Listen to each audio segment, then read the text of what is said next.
अस्सलाम वालेकुम। मैं मुकर्रम हुसैन सिद्दीकी एक मरतबा फिर आपसे मुखातिब हूँ और अपनी बात वहीं से दोबारा स्टार्ट करूँगा जहाँ लास्ट टाइम कंप्लीट करके गया था। आपको ये बात तो याद होगी कि पिछले वीक हम मोल की कैलकुलेशन कर रहे थे, राइट? और question number P1, P2, P3, P4, P5 ये मैंने आपको करवाया था, सॉरी P5 मैंने आपको करने को दिया था, ठीक है? और वो ये है, मुझे उम्मीद है कि आपने कर लिया होगा। और P6 मैंने आपको करने को दिया था और मुझे उम्मीद है कि आपने कर लिया होगा, ठीक है? आप में से कुछ बच्चों से मेरी चैटिंग हुई थी और उन्होंने कहा था ये वाला क्वेश्चन समझ में नहीं आ रहा। कोई बात नहीं, मैं आपको समझा देता हूँ, इसमें समझने का कुछ है भी नहीं। ओके, आइए बात शुरू करते हैं, ठीक है बच्चों? इस क्वेश्चन में आपसे कह रहे हैं how many grams, how many gram नहीं, how many gram atom, how many gram atoms are there in 100 gram of calcium, यानी 100 ग्राम कैल्शियम में क्या करना है? Number of gram atom find करना है। ये बेटा हमारे एग्जाम का क्वेश्चन है और इसका छोटा सा डेटा बनेगा। जल्दी से मुझे बताइए इस क्वेश्चन में गिवन क्या है? शाबाश, 100 ग्राम कैल्शियम, और 100 ग्राम का मतलब मास, कैल्शियम का मास गिवन है 100 ग्राम। और आपको ये तो खैर पता ही होगा कि कैल्शियम कोई कंपाउंड नहीं है बल्कि कैल्शियम एलिमेंट है। इसका मॉलिक्यूलर मास नहीं बल्कि एटॉमिक मास होगा। कैल्शियम का एटॉमिक मास पिछले वीक आप यूज कर चुके हो, कितना होता है? 40, है ना बेटा? 40 ठीक है। और अगर मैं इसको ग्राम में एक्सप्रेस कर दूं तो ये बन जाएगा 40 ग्राम, और फिर हम इसको कहेंगे ग्राम एटॉमिक मास। ये बच्चों कैल्शियम का ग्राम एटॉमिक मास, ओके? बस, और तो कुछ ना गिवन है ना और कुछ हमें पता है। जल्दी से बताइए रिक्वायर्ड क्या है? ग्राम एटम्स ऑफ कैल्शियम, कैल्शियम के ग्राम एटम रिक्वायर्ड है। कितना मामूली सा छोटा सा डेटा। सॉल्यूशन की हेडिंग बनाएंगे और सॉल्यूशन की हेडिंग बनाकर बच्चों ग्राम एटम का फार्मूला लिखेंगे। सॉल्यूशन की हेडिंग बनाकर ग्राम एटम का फार्मूला लिखेंगे। और बच्चों ग्राम एटम का फार्मूला ये रहा, मास of the substance in gram divided by gram atomic mass. Okay, इस फार्मूले को देखकर हो सकता है आप हैरान हो रहे हो और मुमकिन है कि आप ये सोच रहे हो कि ये फार्मूला तो मोल का है। पिछले वीक हमने ये फार्मूला मोल के लिए इस्तेमाल किया था। Mole is equal to mass of the substance in gram divided by gram atomic mass. आज हमने यही फार्मूला ग्राम एटम के लिए इस्तेमाल कर लिया। सही तो है? ये बात आपको पिछले वीक समझाई तो थी कि ग्राम एटम मोल ही तो होता है मेरा बेटा। ग्राम एटम मोल को ही तो कहते हैं, ग्राम मॉलिक्यूल मोल को ही तो कहते हैं। तो अगर हमसे कहते हैं हाउ मैनी मोल, तो हम यही फार्मूला मोल के नाम से लगाते हैं। और हमसे कहा हाउ मैनी ग्राम एटम, तो क्या करेंगे? मोल की जगह ग्राम एटम लिख देंगे। इस तरह ग्राम एटम आ जाएगा। हाँ बेटा बताइए, मास कितना है? 100, और ग्राम एटॉमिक मास कितना है? 40। बच्चों 100 को 40 से जब डिवाइड करेंगे तो आंसर आ जाएगा 2.5। बच्चों 2.5, कमेंट दिखा बच्चों 2.5। ओके, ये क्या निकला? Gram atom. जी बेटा बिल्कुल सही बोल रहे हैं। रोल नंबर 151 बिल्कुल सही आंसर है। मुबश्शिर बेटा बिल्कुल सही आंसर है। Roll number 190 Hassam Ali, very good. ठीक है जी अलिशबा, मैं आपकी बात का जवाब देता हूं।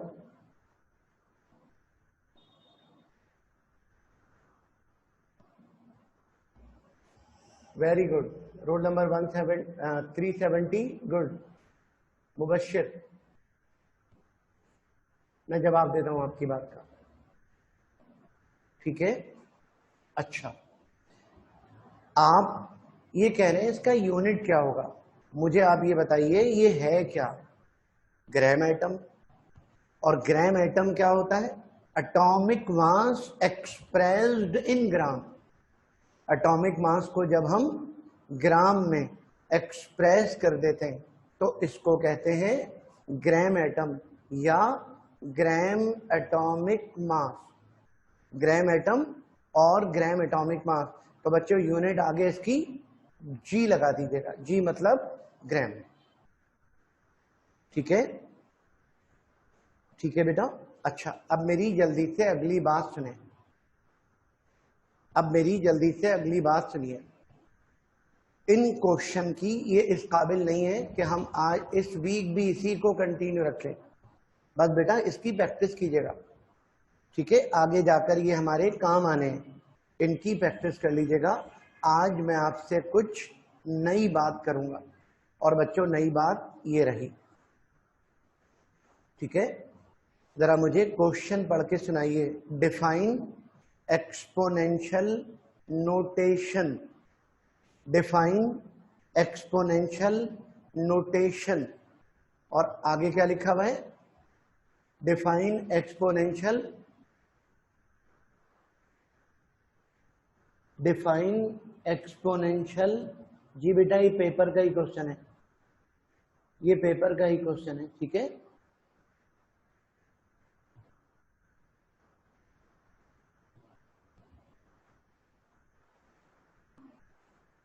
एक बच्ची ने पूछा है जब ग्राम एटम और ग्राम एटॉमिक मास एक है तो क्वेश्चन की क्या जरूरत है?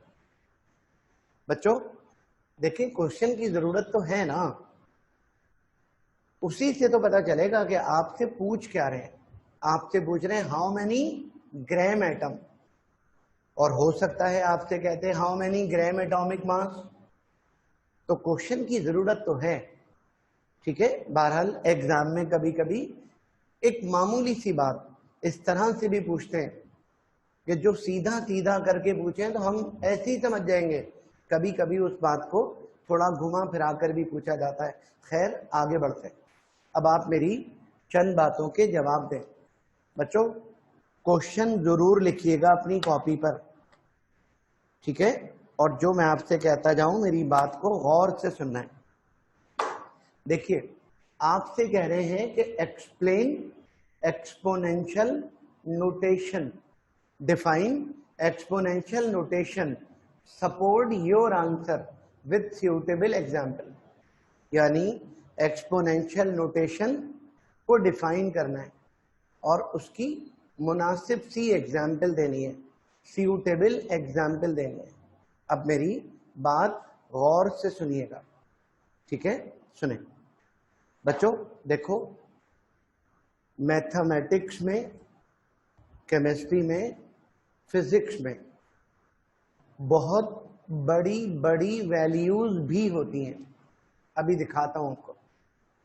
और बच्चों बहुत छोटी छोटी वैल्यूज भी होती हैं, जैसे एग्जाम फॉर एग्जाम्पल आप अगर मेरी इस बात पर गौर करें बच्चों, 6023 या चले 6023, उसके बाद बच्चों 0000000, कितने जीरो हो गए?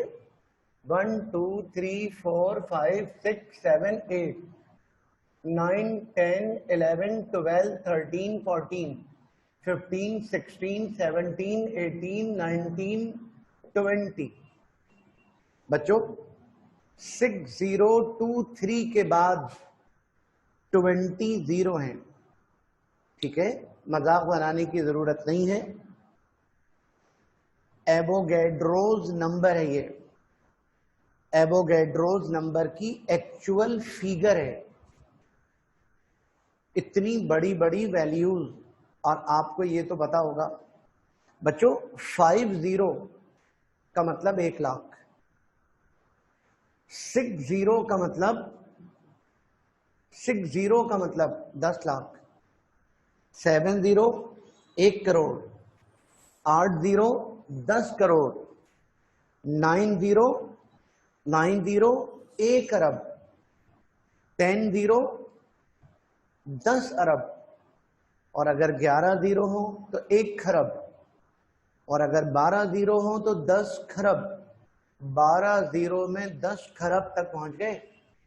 और बच्चों ये 20 जीरो हैं, मतलब ये हुआ कि इतनी बड़ी वैल्यू है ये। ठीक है, जीरो गिनते गिनते चक्कर आने लगते हैं, इतनी बड़ी वैल्यू है। ठीक है, अच्छा, इसके मुकाबले में बच्चों कुछ छोटी वैल्यूज भी होती हैं। मैं आपको छोटी वैल्यू दिखाता हूं। देखिए बच्चों, 0.00000000, 1 2 3 4 5 6 7 8 9 10 11 12 13 14 15 16 17 18 19 20 21 22 23 24 25 26 27 911 ग्राम। ओके जी, समझ तो गए होंगे आप मेरा बेटा, इलेक्ट्रॉन का मास है ये। जे थॉमसन को ये वैल्यू कैलकुलेट करने पर नोबेल प्राइज मिला था। कितनी छोटी वैल्यू है। ठीक है, अच्छा, इतनी छोटी और इतनी बड़ी बड़ी वैल्यूज बच्चों फिजिक्स में भी होती हैं, मैथमेटिक्स में भी होती हैं, स्टैटिस्टिक्स में भी होती हैं, बायोलॉजी में भी होती हैं, और केमिस्ट्री में भी होती हैं। राइट? हम पता है बेटा क्या करते हैं, पता होगा आपको, इनको एक्सप्रेस कर देते हैं किसमें, 10 की पावर में। इन्हें 10 की पावर में एक्सप्रेस कर देते हैं। और 10 की पावर को तो आपको पता होगा क्या कहते हैं, एक्सपोनेंशियल वैल्यू। एक्सपोनेंट कहते हैं बेटा, 10 की पावर को एक्सपोनेंट कहते हैं। तो हम इसको एक्सपोनेंट की फॉर्म में शो कर देते हैं, हम इसे एक्सपोनेंट की फॉर्म में एक्सप्रेस कर देते हैं, हम इसे एक्सपोनेंट की फॉर्म में जाहिर कर देते हैं। जब ये वैल्यू एक्सपोनेंशियल की फॉर्म में चली जाती है तो वैल्यू तो यही रहती है, मगर बेटा फिगर छोटे हो जाते हैं। राइट? अब मैं आपको बताना चाहता हूं कि ये काम हम करेंगे कैसे। इसके लिए बच्चों सबसे पहले देखना होता है, इसके लिए सबसे पहले ये देखना होता है कि डेसिमल कहाँ है। डेसिमल अगर राइट साइड पर है, नजर आ रहे हैं, डेसिमल बेटा अगर राइट साइड पर हो तो इसको लेफ्ट साइड की तरफ शिफ्ट कर देते हैं। डेसिमल को राइट से लेफ्ट लाते हैं। राइट? और हर डिजिट पर, हर जीरो पर, हर डिजिट पर क्या होगा, एक पावर इंक्रीज होती चली जाएगी, पावर इंक्रीज होगी। ठीक है, अच्छा, प्लस माइनस की बातें मत करिएगा, क्योंकि पावर प्लस में भी इंक्रीज हो सकती है और माइनस में भी इंक्रीज हो सकती है। तो प्लस माइनस के चक्कर में अपने आप को मत उलझाइएगा, उलझ जाओगे। पावर इंक्रीज होती है, लेकिन ये तो खैर आपको पता ही होगा कि इंक्रीज बेटा वो चीज होती है जो हो, डिक्रीज वो चीज होती है जो हो। राइट? इसका मतलब अभी पावर मौजूद है, जभी तो हम इंक्रीज की बात कर रहे हैं। नजर तो कोई पावर नहीं आ रही, डेसिमल के बाद कोई पावर लिखी भी नजर तो नहीं आ रही? हाँ बेटा, नजर इसलिए नहीं आ रही कि पावर 10 की 0 है, और 10 की पावर 0 मैट्रिक में पढ़ा था आपने, 10 की पावर 0 का मतलब 1, 10 की पावर 0 का मतलब 1, इसका मतलब ये वैल्यू 1 है, और 1 से किसी को भी मल्टीप्लाई कर दें कोई फर्क तो वैसे भी नहीं पड़ता। तो 10 की पावर 0 है और ये डेसिमल है। बच्चों डेसिमल को जब शिफ्ट करेंगे टूवर्ड्स लेफ्ट तो क्या होगा? पावर इंक्रीज होगी। डेसिमल जब यहां आएगा तो बच्चों एक 0 कम हो जाएगा और 10 की पावर हो जाएगी +1, 10 की पावर +2, 10 की पावर +3, +4, +5, 6, 7, 8, 9, 10, 11, 12, यहां तक पहुंचते पहुंचते 10 पावर हो गई 20। बच्चों 10 की पावर हो गई 20, आगे चलिए 21 और आगे चलिए 22, राइट? तो अगर मैं चाहूं तो इसको ऐसे लिख सकता हूं 60.23 इंटू 10⁻²2। हाँ बेटा सही हो गया। और अगर इस डेसिमल को फर्दर शिफ्ट कर दूं, एक डिजिट और आगे ले जाऊं, तो क्या होगा? ये बन जाएगा 6.023 इंटू 10⁻23। तो आपने देखा कि डेसिमल पॉइंट अगर राइट पर हो, बच्चों डेसिमल पॉइंट अगर राइट पर हो तो उसको लेफ्ट ले जाते हैं और पावर इंक्रीज इंक्रीज इंक्रीज होती चली जाती है। ठीक है? अच्छा, ये एक्सपोनेंशियल वैल्यू कहलाती है। ये बेटा एक्सपोनेंशियल वैल्यू कहलाती है। अब सवाल ये पैदा होता है कि मैंने दो वैल्यूज लिख दी, 60.23 इंटू 10⁻22 और बच्चों 6.023 इंटू 10⁻23। अब समझ में नहीं आ रहा इन दोनों में से सही कौन सी है? बच्चों सही दोनों हैं। ये दोनों एक्चुअली एक दूसरे के बराबर हैं, 60.23 इंटू 10⁻22, राइट? लेकिन आपने अगर एग्जाम में ऐसे लिख दिया, राइट, तो देखने वाला पता है क्या करेगा? इसको ऐसे कर देगा। ये क्या बात हुई? इसमें गलती क्या है? इसमें गलती कोई नहीं है, ये इसमें गलती नहीं है। फिर क्रॉस क्यों कर दिया? ये एक्सपोनेंशियल की स्टैंडर्ड फॉर्म नहीं है, ये बच्चों एक्सपोनेंशियल की साइंटिफिक फॉर्म नहीं है। साइंटिफिक फॉर्म वो होती है जिसमें डेसिमल के एक डिजिट के, यानी 1 डिजिट के बाद डेसिमल हो, 2 डिजिट के बाद डेसिमल हो, 3 डिजिट के बाद डेसिमल हो, या डिजिट के बगैर डेसिमल हो। इनमें से कोई भी एक्सपोनेंशियल की साइंटिफिक फॉर्म नहीं होती, इनमें से कोई भी एक्सपोनेंशियल की स्टैंडर्ड फॉर्म नहीं होती। अब मैं आपको इसका एक प्रूफ देता हूं। बच्चों आपके घर में साइंटिफिक कैलकुलेटर होगा, राइट? एक काम कीजिएगा, साइंटिफिक कैलकुलेटर को ऑन करके उसमें लिखिएगा 60.23 इंटू 10⁻22, मतलब ये वाली वैल्यू कैलकुलेटर में लिखेंगे और कैलकुलेटर में लिखकर इज इक्वल वाला बटन दबा दीजिएगा। पता है क्या होगा? साइंटिफिक कैलकुलेटर है वो, आप उसको धोखा नहीं दे सकते। ये हम उसको धोखा देने की कोशिश कर रहे हैं, मतलब एक वैल्यू हम ऐसी दे रहे हैं जो एक्सपोनेंशियल तो है लेकिन एक्सपोनेंशियल की साइंटिफिक फॉर्म नहीं है, मगर कैलकुलेटर साइंटिफिक है। तो कैलकुलेटर क्या करेगा? उस वैल्यू को एक्सेप्ट ही नहीं करेगा और फौरन कन्वर्ट कर देगा 6.023 इंटू 10⁻23 में।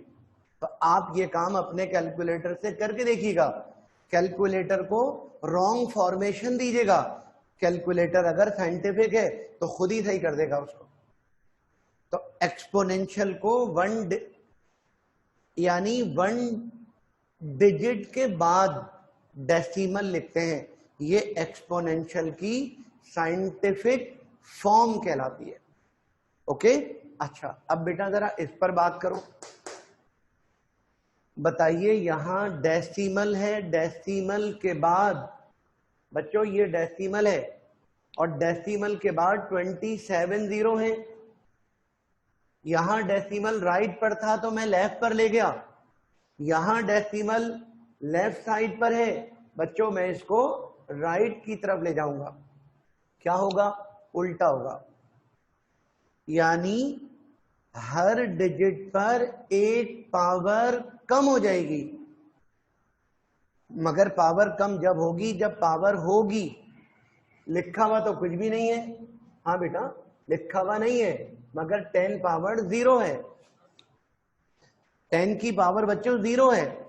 और जब डेसिमल यहां से यहां आएगा तो क्या होगा, 0 जब कम होगा तो -1, 10 पावर -2, -3, -4, -5, -6, -7, -8, -9, -10 और ये बन गया 10 पावर -27। ओके, मगर डेसिमल को जब 9 के बाद ले जाओगे तो ये बनेगा 9.11 इंटू 10 पावर -28 ग्राम। आपने 9th और मैट्रिक में इलेक्ट्रॉन का जो मास याद किया था वो बच्चों 9.11 इंटू 10 पावर -28 ग्राम था। एक्चुअल फिगर ये है, और ये जो है ये क्या है बेटा, एक्सपोनेंशियल नोटेशन है। तो बताओ जल्दी से, अब तो समझ गए होंगे आप एक्सपोनेंशियल नोटेशन किसको कहते हैं।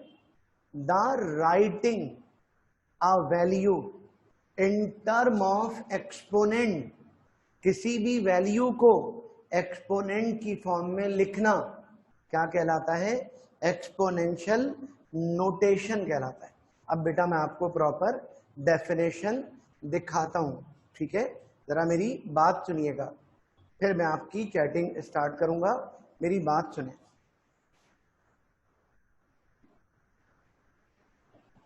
चलो बेटा जल्दी से मेरी बात सुनिएगा बच्चों जी। एक्सपोनेंशियल नोटेशन की डेफिनेशन क्या होगी, एक्सपोनेंशियल नोटेशन की डेफिनेशन क्या होगी, the writing of an amount, बच्चों writing of an amount in term of exponent, 10 की पावर को बच्चों कहते हैं exponent. The writing of an amount in term of exponent is called exponential notation. कितनी आसान सी डेफिनेशन है। अब क्या करना है, एग्जाम्पल देनी है बच्चों। फॉर एग्जाम्पल जी बेटा, मास ऑफ इलेक्ट्रॉन इज 0.000027 के बाद 911। ओके जी बेटा, can be written as 9.11 into 10 power -28। Decimal को हमने लेफ्ट साइड से राइट की तरफ शिफ्ट किया। जब डेसिमल को लेफ्ट से राइट ले गए तो 27 जीरो का के बदले में 10 पावर -27 हो गया, और डेसिमल को 9 के बाद ले गए तो 9.11 इंटू 10 पावर -28 ग्राम। एक एग्जाम्पल हो गई बच्चों। ये देखिएगा क्या लिखा हुआ है, एंड सिमिलरली एवोगैड्रोस नंबर 6023, उसके बाद 0.00000 20 मर्तबा 0। हाँ बेटा, कैन बी एक्सप्रेस्ड बच्चों, is conveniently expressed as 6.023 into 10 power 23। बहुत अच्छा होगा कि आप अगर एक लाइन की डेफिनेशन के बाद दोनों एग्जाम्पल दें। प्लस और माइनस दोनों कॉन्सेप्ट आ गए ना, लेकिन एक एग्जाम्पल देना भी मुनासिब होगा, कोई खास बात नहीं है, ठीक है। अच्छा, अब जो मैं आपको अगली बात दिखा रहा हूं वो बेटा लिखने की नहीं है, सुनने की है, समझने की है। तो लिखने की कोशिश मत कीजिएगा, समझने की कोशिश कीजिएगा।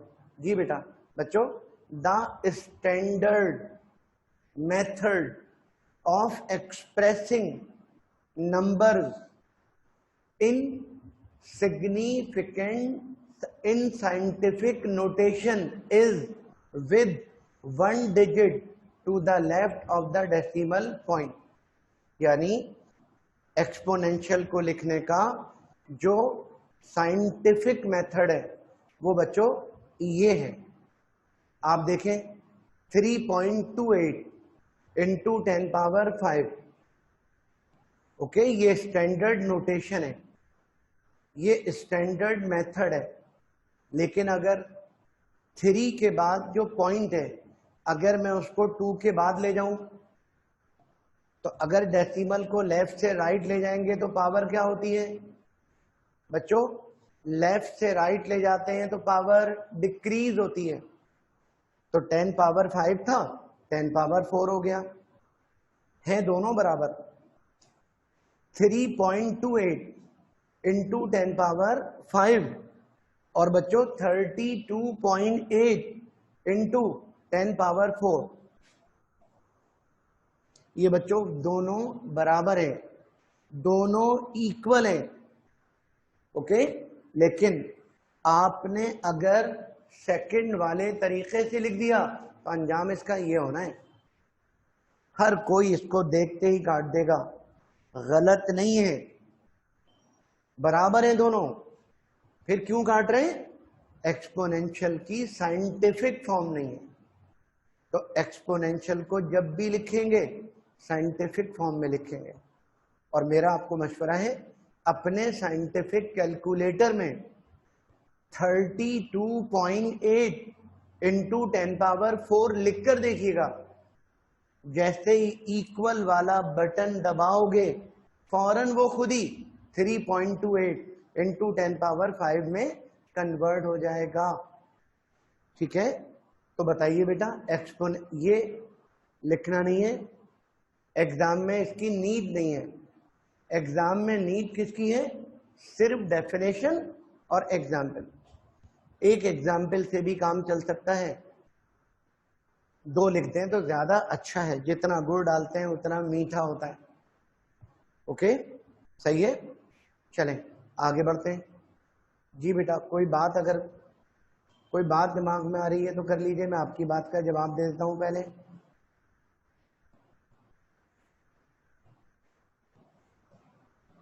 ओके,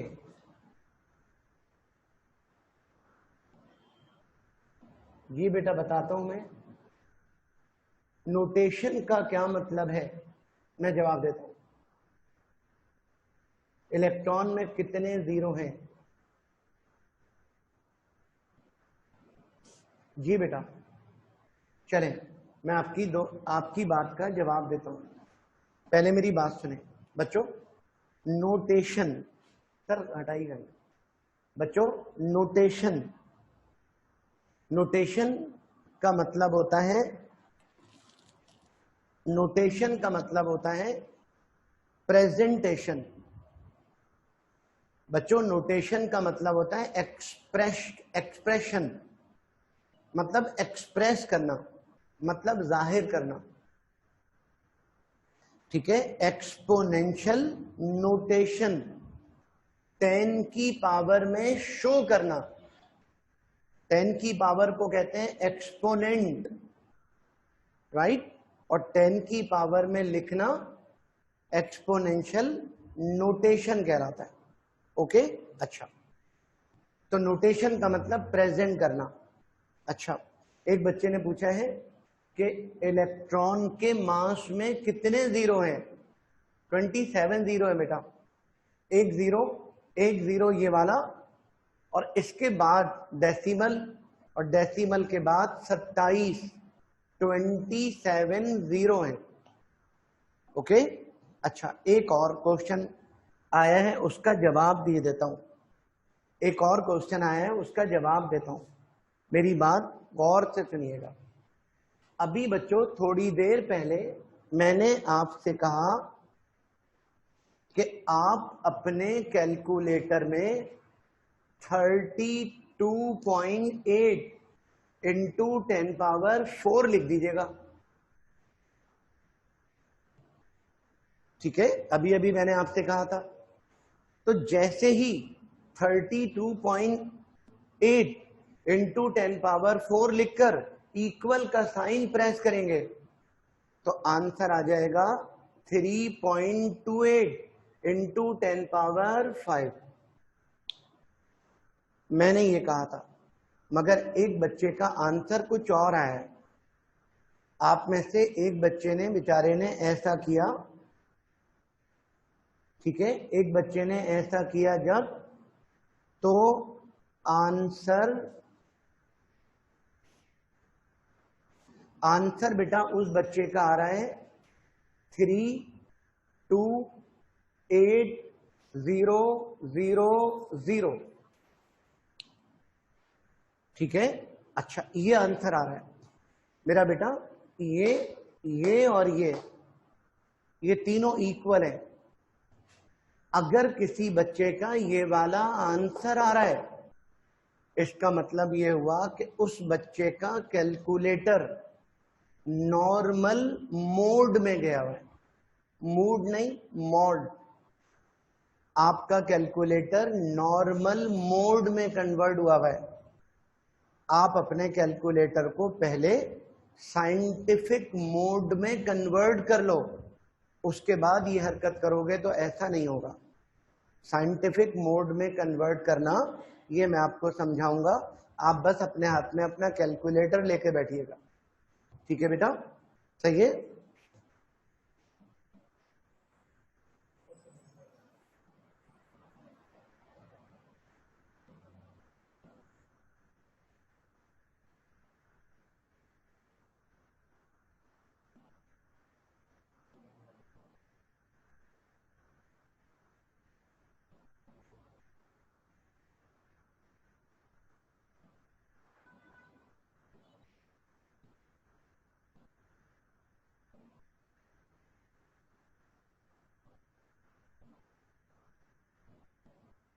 नहीं बेटा, बच्चों एवोगैड्रोस नंबर में नंबर के बीच में कोई गैप नहीं है और कोई जीरो नहीं आना। एक मर्तबा फिर देख लीजिए, एवोगैड्रोस नंबर में जी नंबर के बीच में ये जो स्पेस नजर आ रहा है, ये लिखने की गलती है और कुछ नहीं है। ठीक है, कोई स्पेस नहीं है, कोई जीरो कम नहीं है। एवोगैड्रोस नंबर में जीरो कितने हैं? 20 हैं, और मास ऑफ इलेक्ट्रॉन में 27 है। ठीक है, अच्छा अभी मैं आपके मजीद चैटिंग पढ़ लूंगा।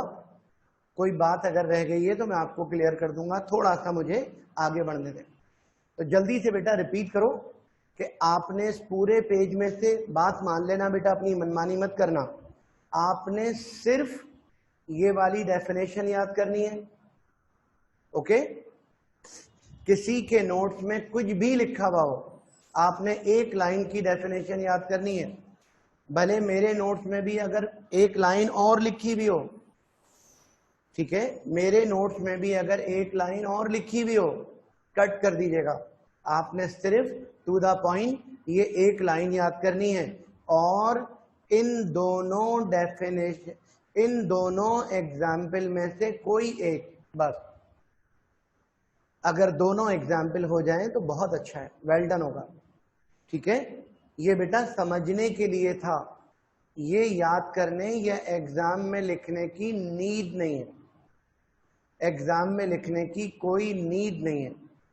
ओके, अच्छा अब हमें एक नंबर होता है बेटा, एक्सपोनेंशियल नोटेशन पेपर में जब लिखने को आता है तो इसका एक नंबर होता है। अब मुझे आपको एक काम और करवाना है। हाँ बेटा, जल्दी से बता दीजिए क्या लिखा हुआ है? 1.3 इंटू 10 पावर माइनस 11। ओके, अब जल्दी से बताइए, ये जो एरो जिसको पॉइंट आउट कर रहा है, मतलब ये मत समझिएगा कि एरो का इशारा डेसिमल की तरफ है, नो, एरो का इशारा पूरी फिगर की तरफ है बच्चों। 1.3 इसको कहते हैं डेसिमल पार्ट। ओके, और बच्चों इसको कहते हैं एक्सपोनेंशियल पार्ट। और ये जो 10 पावर माइनस 11 है बच्चों, इसको कहते हैं एक्सपोनेंट। क्या कहते हैं? एक्सपोनेंट। और किसी भी वैल्यू को, किसी भी नंबर को बच्चों 10 की पावर में लिखना, एक्सपोनेंट की फॉर्म में लिखना, क्या कहलाता है? एक्सपोनेंशियल नोटेशन कहलाता है। ओके, चलो अब बेटा जरा मेरी बात सुनिएगा, ये बेकार बात आपके सामने से हटा रहा हूं, यहां से बात शुरू करनी है। आपने ये क्वेश्चन लिखना है, ये बेटा मैंने आपकी बुक से निकाला है, जरा देखिएगा क्या लिखा हुआ है। Express the following as the power of 10। आपने 10 की पावर में लिखना है, किसको? इन सबको बच्चों, इन सबको 10 की पावर में लिखना है। जरा मुझे बताइएगा, ये जो पार्ट ए है इसमें डेसिमल तो है ही नहीं भाई, डेसिमल शिफ्ट करते हैं ना, तो डेसिमल तो है ही नहीं। हाँ बेटा, डेसिमल किसी वैल्यू में अगर नजर ना आ रहा हो तो आपको पता होगा कि लास्ट में होता है। तो 6782 के बाद डेसिमल है, 6782 के बाद डेसिमल है।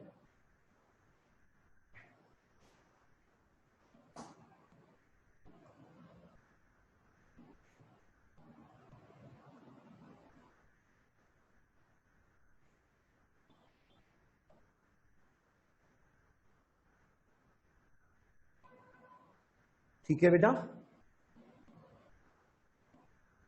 चलें जी। आप सबके मैंने क्वेश्चन देख लिए, आप मेरे साथ चलें, एक क्वेश्चन सॉल्व करें। ठीक है, इस क्वेश्चन को सॉल्व करने के बाद आप सबके विजन क्लियर हो जाएंगे, फिर मैं आपको डेफिनेशन वाला पेज दोबारा दिखा दूंगा। ठीक है जी बेटा। 6782 6782 और डेफिनेटली 2 के बाद डेसिमल है। बताओ क्या करेंगे? डेसिमल को शिफ्ट करेंगे टूवर्ड्स लेफ्ट। जब बच्चों डेसिमल को लेफ्ट की तरफ ले जाएंगे तो आफ्टर 1 डिजिट, तो बच्चों क्या बनेगा? 6.782। शाबाश जी बेटा, सबके आंसर बिल्कुल दुरुस्त हैं। 6.782 into 10 raise to the power 3। शाबाश। और बच्चों बी की बात करें जरा, बी 565.2। बच्चों डेसिमल को राइट से लेफ्ट की तरफ ले जाएंगे। जब डेसिमल को राइट से लेफ्ट ले जाएंगे तो क्या होगा? आफ्टर 1 डिजिट ये बन जाएगा 5.65। शाबाश शाबाश। 5.652 5.652 into 10 raise to the power 2। Right. और बच्चों सी में उल्टा हो गया, डेसिमल राइट पर नहीं है बच्चों, डेसिमल लेफ्ट पर है। डेसिमल बेटा लेफ्ट पर है, तो बताइए क्या करेंगे? डेसिमल को उठाकर राइट की तरफ ले जाएंगे। तो एक 0, दूसरा 0, तीसरा 0 और चौथा डिजिट है, चौथा बेटा डिजिट है 1, तो क्या होगा? 1.9 इंटू 10 पावर माइनस 4। बच्चों 1.9 इंटू 10 पावर माइनस 4। और बेटा ये देखिए 70,000 डेसिमल सबसे बाद में, ये क्या होगा? 70,000 को कैसे करोगे? डेसिमल को उठाकर 1 2 3 4, क्या होगा?